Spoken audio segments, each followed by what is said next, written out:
Ste vždy vítaní, príďte si posedieť a zabaviť sa. Kde vás pozývame? No predsa do baru s názvom Café Klub 54. Tento známy bar s novým názvom určite poznáte. Nachádza sa na ulici Miloša Janošku a jeho novým nájomcom je Anton Gulič. V porovnaní s predchádzajúcim sa v bare toho veľa zmenilo. Nie navsľad, ale prístupom k zákazníkovi. Veľké plus tohto baru je, že sa tu nefajčí od 12. do 20. hodiny. A aj preto sú tu vítané v priebehu dňa rodiny s deťmi, aj všetci, ktorým prekáža cigaretový dym. Okrem širokej ponuky alkoholických nápojov, čapovaného piva, tu môžete dostať pestrý sortiment nealkoholických nápojov a tiež niekoľko druhov koktejlov. Zaujímavosťou tzv. 54 je ponuka dennej tlače dvoch najčítanejších denníkov.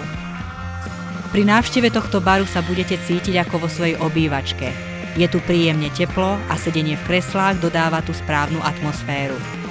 Ak prídete na kávu, môžete si vybrať preso, tureckú, cappuccino, latte alebo viedenskú, na ktorú budete mať práve chuť. Príjemnú atmosféru znásobuje hudba a môžete si ju vybrať aj na želanie v music boxe.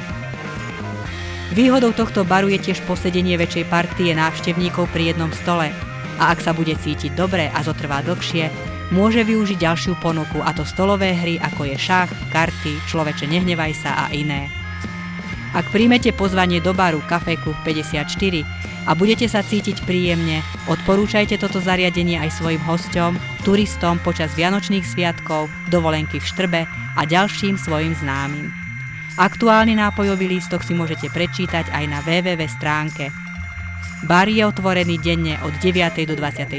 hodiny a počas Vianoc len vo večerných hodinách.